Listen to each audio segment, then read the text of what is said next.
నమస్తే. నిజామాబాద్ పట్టణంలో ATM security agency ఉద్యోగి 40.50 లక్షల రూపాయలతో ఉడాయించాడు. నాల్కల్ రోడ్లోని హిటాచీ ఏటీఎం మిషన్లో నగదు జమ చేయడానికి ఎప్పటి మాదిరిగానే వెళ్లిన సెక్యూరిటీ ఏజెన్సీ ఉద్యోగి ఆఫీసు నుంచి వాహనంలో నగదు తీసుకువెళ్లాడు. ఆ మొత్తాన్ని ఏటీఎం మిషన్లో జమ చేయకుండా పరారయ్యాడు. ఏజెన్సీ మేనేజర్ పోలీసులకు ఫిర్యాదు చేశారు. పరారీలో ఉన్న రమాకాంత్ ఆచూకీ కోసం ప్రత్యేక బృందం గాలిస్తోంది. పోలీసులు కేసు దర్యాప్తు చేస్తున్నారు.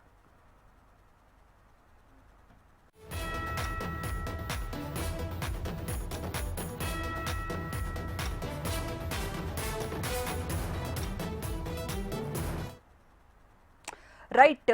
నిజామాబాద్ పట్టణంలో ఏటీఎం సెక్యూరిటీ ఏజెన్సీ ఉద్యోగి 40.50 లక్షల రూపాయలతో ఉడాయించాడు. నాల్కల్ రోడ్లోని హిటాచీ ఏటీఎం మిషన్లో నగదు జమ చేయడానికి ఎప్పటి మాదిరిగానే వెళ్లిన సెక్యూరిటీ ఏజెన్సీ ఉద్యోగి ఆఫీసు నుంచి వాహనంలో నగదు తీసుకువెళ్లాడు.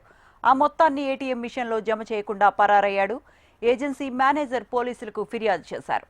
పరారీలో ఉన్న రమాకాంత్ ఆచూకీ కోసం ప్రత్యేక బృందం గాలిస్తోంది. పోలీసులు కేసు దర్యాప్తు చేస్తున్నారు.